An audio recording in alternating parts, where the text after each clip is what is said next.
بسم اللہ الرحمن الرحیم۔ میں ہوں اسکندر اویس اور میں اس وقت اپنا انٹرویو کر رہا ہوں چودھری محمد سلام، صدر پاکستان تحریک انصاف یونین کونسل کما والا، ٹھیک ہے جی۔ ایڈیٹر ہوں اپنا سٹی نیوز لاہور۔ تو چودھری صاحب بتائیں کہ اپنا پاکستان تحریک انصاف کے حوالے سے آپ جب سے پریزیڈنٹ نامزد ہوئے ہیں، تنظیم سازی آپ نے کی ہے، اس کے بارے میں تھوڑی سی روشنی ڈالیں کہ سیاست میں کب سے ہیں آپ؟ سب سے پہلے یہ بتائیں۔ بسم اللہ الرحمن الرحیم۔ میں نوجوانی سے ہی سیاست میں ہوں، طلبہ تنظیموں میں بھی رہا ہوں۔ 1973 میں نے میٹرک کیا تھا، اس کے بعد میں دیال سنگھ کالج لاہور سے گریجویشن کی ہے اور وہاں میں اسلامی جمعیت طلبہ پاکستان کا کارکن رہا ہوں۔ تو اس وقت سے ہی سیاست میں حصہ لیا ہے، اور جب سے میں پاکستان تحریک انصاف یونین کونسل کما والا کا صدر بنا ہوں، یہاں پہ ہم نے اپنے قائد کی طرح خدمت کا ہی سفر شروع کیا ہے۔ تو سب سے پہلے ہم نے، چونکہ میرا بیسک گاؤں گل بہار کلاں ہے، اور یہاں ہم نے صفائی ستھرائی اور سینیٹیشن کا جو پروجیکٹ شروع کیا ہے۔ ہم ڈیلی بیسز میں ہر گھر سے کوڑا کرکٹ اٹھاتے ہیں اور نالیاں اور گلیاں صاف کرنے کا ہم نے انتظام کیا ہوا ہے، اور ہم نے ایک یہاں پہ چھوٹی سی کمپنی بنائی ہے جس کا نام ہے گل بہار سینیٹیشن سروسز۔ تو وہ ہر روز ہر گھر سے یہ کوڑا اٹھاتے ہیں اور اس کو پراپر باہر گاؤں سے ڈسپوز کرتے ہیں، اور ہم اس کی کوئی کاسٹ وصول نہیں کرتے، بلکہ چند دوست مل کے یہ سارا جو ہے نا وہ انتظام کرتے ہیں اور یہ کر رہے ہیں، اور انشاءاللہ جب تک ہم میں سکت ہوگی اور اللہ نے چاہا تو یہ سلسلہ جاری و ساری رہے گا۔ آپ نے کوئی الیکشن بھی لڑا ہے؟ کوئی بلدیاتی انتخابات میں حصہ کبھی لیا آپ نے، یا آپ کی فیملی ممبر میں سے کسی نے؟ میں نے کبھی بلدیاتی الیکشن میں حصہ نہیں لیا، نہ میری فیملی سے کسی نے لیا، لیکن میں جب لاہور میں پڑھتا تھا تو وہاں پہ اسٹوڈنٹس یونین کے لیے میں نے الیکشن لڑا تھا۔ تو میں دیال سنگھ کالج کا 1976 اور 1977 کے سیشن کا سیکرٹری جنرل رہا ہوں۔ جب سے آپ پریزیڈنٹ نامزد ہوئے ہیں پی ٹی آئی کے کما والی یونین کونسل نے، آپ کو تنظیم سازی کے حوالے سے آپ نے کو روشنی ڈالیں؟ جی، جیسے ہی میں صدر بنا ہوں تو تنظیم سازی آلریڈی ہماری جو ضلعی تنظیم ہے اس نے بنائی تھی، مجھے صدر نامزد کیا گیا، اسی طرح senior vice president, secretary general, اور اسی طرح سارے عہدیداران نامزد کیے گئے۔ اور آپ کی جو موجودہ یہ گورنمنٹ ہے، اس میں 3 سال مکمل ہو گئے ہیں کل پر، اس کے بارے میں تھوڑی سی روشنی ڈالیں۔ جی، پاکستان تحریک انصاف کی گورنمنٹ کو 3 سال تقریباً مکمل ہو گئے ہیں۔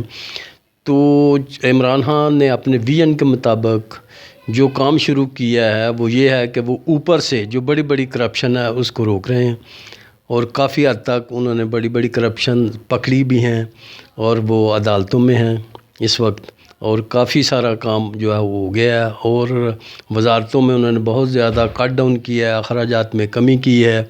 ان کو یہ اندازہ ہے کہ ہم ایک غریب قوم ہیں، ہم مقروض قوم ہیں، ہمیں فضول خرچے نہیں کرنے، اور وہ کوئی خرچہ نہ تو خود کر رہے ہیں نہ باقی وزارتوں میں وہ ہونے دے رہے ہیں۔ تو ملک کے قرضے کم کرنے کے لیے انہوں نے بہت کوشش کی اور کافی حد تک اس میں وہ کامیاب بھی ہوئے ہیں۔ جب آپ روز باہر سے گھر سے نکلتے ہیں تو لوگوں کا سامنا کس طرح کرتے ہیں؟ جب مہنگائی کے حوالے سے لوگ بات کرتے ہیں آپ سے تو ان کا سامنا کس طرح کرتے ہیں؟ جی، یہ آپ نے بہت اچھا سوال کیا۔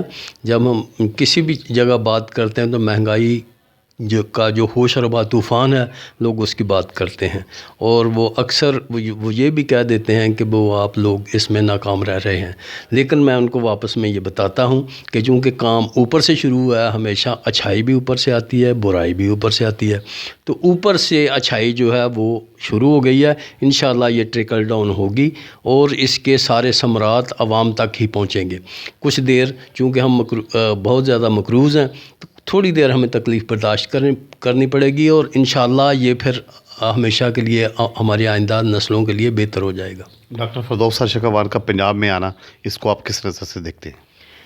ڈاکٹر فردوس عاشق اوان صاحبہ بہت محنتی بہت صاحب علم ہیں، ان کا مرکز سے پنجاب میں آنا بہت اچھا ہے، اور یہ عمران خان کا بہت اچھا فیصلہ ہے کہ وہ بہت اچھے طریقے سے اپنی پارٹی کے کاموں کو ہائی لائٹ کر رہے ہیں، اور جو ہمارے خلاف پروپیگنڈا ہو رہا ہے اس کا بہت اچھا اور بہترین دفاع کر رہی ہیں۔ سیالکوٹ میں NA-75 میں الیکشن ہونے جا رہا ہے، 18 مارچ کو یہ دوبارہ الیکشن ہوگا، ٹھیک ہے جی، اس میں بارے میں تھوڑی سی روشنی ڈالیں، آپ کمپین میں گئے ہیں، آپ نے کیا دیکھا ہے وہاں؟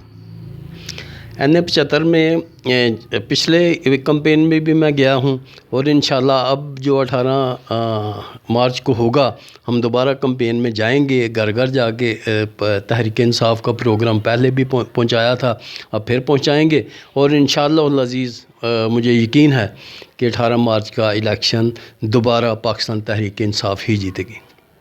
عوام کے نام کیا پیغام دینا چاہتے ہیں آپ اپنی پارٹی کے حوالے سے؟ اپنی پارٹی کے حوالے سے میں عوام کو صرف یہ بتانا چاہتا ہوں کہ وہ تھوڑی دیر صبر کریں، اور مہنگائی کا واقعی سامنا ہے، تھوڑی دیر برداشت کریں، انشاءاللہ بہتری آئے گی، اور یہی ملک جو ہے وہ بہترین ہو جائے گا، اور ان کے لیے جو چیزیں ہیں وہ سستی بھی ہو جائیں گی، اور ہر چیز بہتر ہو جائے گی۔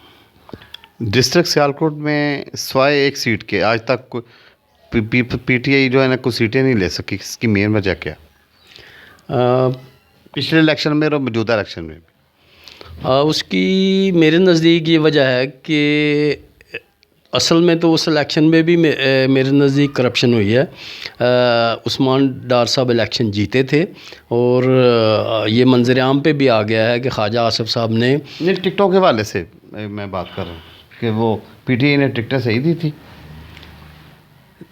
اصل میں جو پارٹی لیڈر کا فیصلہ ہوتا ہے ہم اس کو تسلیم کرتے ہیں، یقیناً جو ہماری قیادت نے فیصلہ کیا ہے وہ ٹھیک ہی ہے اور ٹھیک ہی ہوگا، اور ہم اس کو تسلیم کرتے ہیں۔